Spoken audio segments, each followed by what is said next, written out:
Welcome है आप सभी का मेरे चैनल में नए हैं तो मेक श्योर चैनल को सब्सक्राइब ज़रूर कीजिए। वीडियो पसंद आई तो लाइक भी करिए। कमेंट सेक्शन में कमेंट करके ज़रूर बताइए कि आप सब लोगों को मेरा वीडियो कैसा लगा। ऑल्सो देखिए मैंने मंगाया है एक बहुत ही कंफर्टेबल सॉफ्ट और विंटर का नाइट सूट, ग्रे कलर में ये है और बहुत ही कंफर्टेबल है।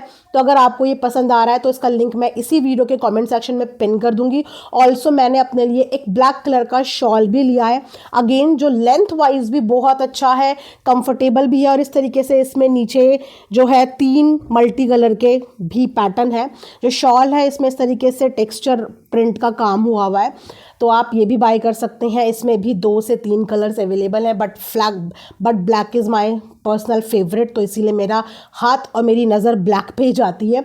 इसी वीडियो के कमेंट सेक्शन में पेस्ट कर दूंगी, जाके आप एक बार चेकआउट ज़रूर करना, बहुत रीज़नेबल प्राइस में है। इसी के साथ वीडियो में आगे बढ़ते हैं। मैं बहुत दिन से इस बारे में बात करना चाह रही थी, लेकिन सोशल मीडिया पे इतनी सारी चीज़ें बैक टू बैक आ गई कि ये चीज़ कहीं ना कहीं मेरी कवर करना रह गया। बट मैं दिल से इस चीज़ के ऊपर, इस टॉपिक के ऊपर वीडियो बनाना चाहती थी। वो था नेहा के घर की छोटी बच्ची का फर्स्ट बर्थडे, क्योंकि उस बच्चे को जिस समय उसका जन्म हुआ उस समय और उस वक्त से बहुत डीपली हमने फॉलो करना शुरू कर दिया था। और वो दिन शायद एक बहुत खुशी का दिन भी था कि एक परी इस दुनिया में आई, लेकिन वो एक यादगार दिन भी था जो शायद कोई कभी आई डोंट नो भूल पाएगा भी या नहीं।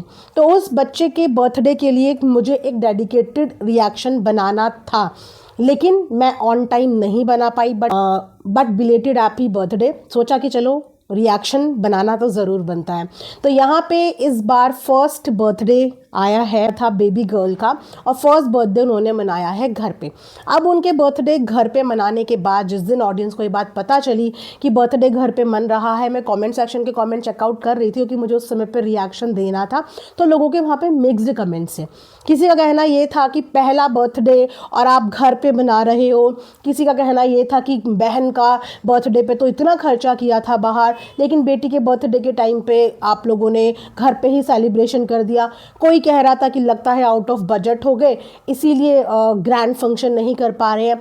कोई ये शिकायत कर रहा था कि बुआ तो कर सकती थी, उसने भी नहीं किया। तो जितने मुंह उतनी बातें।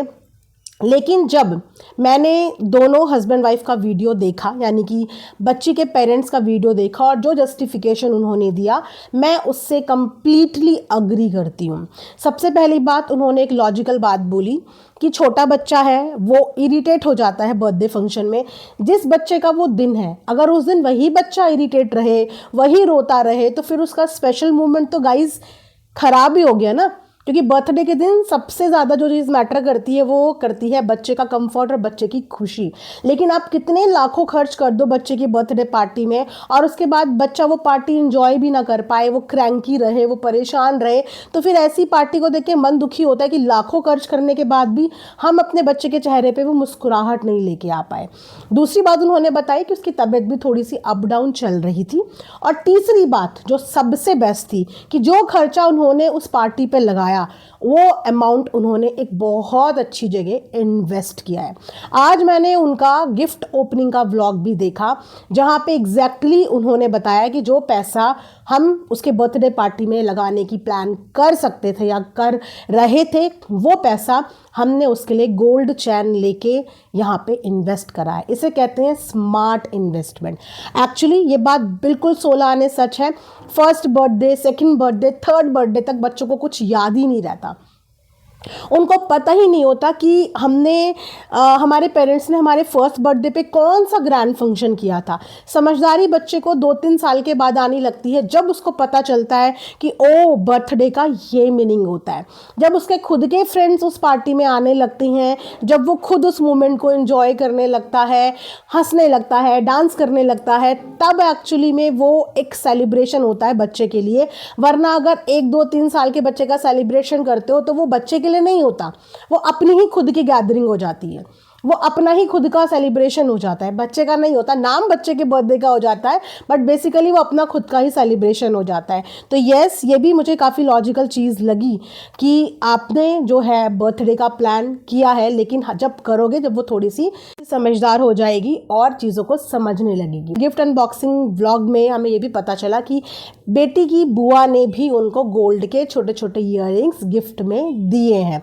Again a very good investment, क्योंकि इस समय पे सोने के जो भाव तेज़ी से दौड़ रहे हैं ना, और अगर आप सच में अपने नियर डियर को कोई चीज़ गिफ्ट करना चाहते हो तो सबसे बेस्ट गिफ्ट है कि इस समय पे आप उनको गोल्ड ही गिफ्ट करें, चाहे वो कितनी छोटी से छोटी चीज़ हो, क्योंकि वो एक्चुअली में आगे चल के उनके यूज़ के लिए आएगी। ठीक है।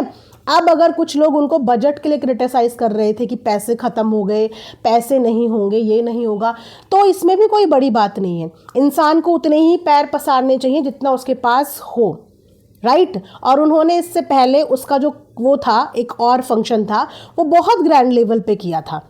ऑलरेडी एक फंक्शन वो ग्रैंड लेवल पे कर चुकी हैं। और हम लोग एक मिडिल क्लास फैमिली के लोग हैं, ज़रूरी नहीं कि हम लोगों का हमेशा एक जैसा ही टाइम रहे। कभी लाइफ में अप भी आते हैं, कभी लाइफ में डाउन भी आते हैं, और उन अप डाउन को मैनेज करते हुए मैटर ये करता है अपनों का साथ और अपनों की खुशी। तो अगर कोई बजट का भी इशू है तो इसमें भी कोई शेम वाली कौन सी बात है। मान लो लोगों के पास, कहते हैं कि जेब में पैसा नहीं है लेकिन शो ऑफ ऐसा दिखाना है कि हम तो करोड़पति से नीचे नहीं हैं, तो उससे तो अच्छा ये है ना कि भाई हमारे पास नहीं है तो हमने नहीं कर पाया। और घर पे बर्थडे करने का मतलब क्या है कि आपके पास बजट नहीं है। मैं तो बोलूँ सबसे अच्छा सेलिब्रेशन होता है घर पे अपनों के साथ बैठ के घर का मज़ेदार अच्छा अच्छा खाना बनाना। पहले के बर्थडे में यही होता था, घर पे मम्मियाँ बच्चों की पसंद के अच्छे अच्छे टेस्टी टेस्टी पकवान बनाती थी, बच्चों के 5-7 दोस्त घर में आते थे, फैमिली के साथ अच्छा खासा टाइम स्पेंड हो जाता था, बच्चे कंफर्टेबल होते थे क्योंकि अपने घर के अंदर होते थे, तो वो बहुत अच्छा टाइम था। धीरे धीरे टाइम चेंज हुआ, लोगों के पास पैसा आया और उसके बाद फिर लोगों ने उसको कैसे कैसे करके करना है, उसको और रंगीन और चमक धमक वाला बना दिया। लेकिन मुझे बेस्ट लगते हैं ऐसे फंक्शन जो हम अपनी फैमिली के साथ अपने घर के खाने के स्वाद के साथ मनाते हैं। आप लोगों को कैसा सेलिब्रेशन अच्छा लगता है प्लीज़ मुझे कमेंट सेक्शन में बताना। बट मैं एक्चुअली दिल से इस बर्थडे के ऊपर रिएक्शन वीडियो बनाना चाहती थी। इस समय पे बहुत अच्छे से उन लोगों की भी वीडियो व्लॉग्स बहुत अच्छे से चाह रहे हैं। देखिए, दुनिया में, ज़िंदगी में हर इंसान को मूव ऑन करने का हक़ है और हर एक इंसान को खुश रहने का भी हक़ है। जिस तरीके से हम सामने वाले को भी मूव ऑन करते हुए देख के खुश हो रहे हैं, उस तरीके से हमें इस फैमिली को भी मूव ऑन करते हुए देख के खुश होना चाहिए। लेकिन हाँ, मेरी एक शिकायत ज़रूर है कि इन लोगों ने ना बहुत काम जो है ना वो बहुत कम करना शुरू कर दिया है। ऐसा नहीं होना चाहिए। जिस काम की वजह से आपकी पहचान है, जिस सोशल मीडिया की वजह से आप आज यहाँ तक पहुँचे हो, अगर आप वहीं पे अटेंटिव नहीं रहोगे, वहीं पे अटेंशन नहीं दोगे, वहीं पे काम नहीं करोगे तो ये सही नहीं है। अपना काम किसी भी हाल में इंसान को रेगुलर रखना चाहिए कि आप उस काम के बीच में बिल्कुल भी इफ़ एंड बट ना लेके आएँ। मैं उनका भी यही देख रही हूँ, मैं नेहा का भी यही देख रही हूँ कि उनके भी वीडियो व्लॉग्स बिल्कुल, कहते हैं ना कि कोई टाइम टेबल ही नहीं है। आ रहे हैं तो एक साथ 2 आ रहे, नहीं आ रहे तो हफ्ते हफ्ते भर तक कुछ नहीं आ रहे हैं। इस तरीके से आपने जो सपने देखे हैं ना, घर बनाने का, बाकी की लाइफ का, वो सपने आपको पूरा करने में बहुत स्ट्रगल हो जाएगा। ज़िंदगी में खर्चे इतने हैं, जिम्मेदारियाँ इतनी हैं और इंसान को उन जिम्मेदारियों और उन खर्चों के लिए दिन रात एवरी डे मेहनत करनी पड़ती है। मान लो लाइफ में एक चीज़ ले ली, वहाँ पे रुकना नहीं है और डबल मेहनत करनी है ताकि मैं 2 चीज़ लाइफ में और एक्स्ट्रा ले लूँ, राइट। तो उस चीज़ के लिए मेहनत करनी पड़ेगी और मेहनत करने के लिए काम करना पड़ेगा, जो काम ये लोग करते हुए नज़र नहीं आ रहे हैं सोशल मीडिया पे। तो ये काम आप करिए, क्योंकि आपकी ऑडियंस आपसे रेगुलर ये शिकायत भी करती है कि आप लोग व्लॉग नहीं डाल रहे हो, प्रॉपर तरीके से कंटेंट नहीं दे रहे हो। तो एटलीस्ट अपनी जनता के लिए, अपने प्यार करने वालों के लिए रेगुलर वीडियोज़ डालिए, रेगुलर काम करिए, अच्छा कॉन्टेंट दिखाइए, एक फैमिली कॉन्टेंट दिखाइए, जिसे देख के आपकी जो ऑडियंस है उनको भी खुशी मिले, आपको भी आगे बढ़ते देख के उनको और अच्छा लगे। सो गाइज़, ये था एक छोटा सा रिएक्शन वीडियो मेरा। आई होप कि आप लोगों को भी पसंद आया होगा। बच्चे सबके सांझे होते हैं और वो बच्ची इतनी प्यारी है। मैं चाहती हूँ कि दिल से आप उस बच्ची के लिए कमेंट सेक्शन में दुआएं लिखिए कि उसकी ज़िंदगी में हर वो खुशी आए जो खुशी वो बच्ची डिज़र्व करती है। भगवान उसे ज़िंदगी में कुछ दे या ना दे, लेकिन एक अच्छी किस्मत और एक अच्छी ज़िंदगी ज़रूर दे। इनफैक्ट हर बच्ची को दे। तो ये दुआ आपको कमेंट सेक्शन में ज़रूर लिखनी है। इसी के साथ ही वीडियो मैं यहाँ पे एंड करती हूँ। Thanks for watching earth mom reactions. Bye bye, take care, love you all.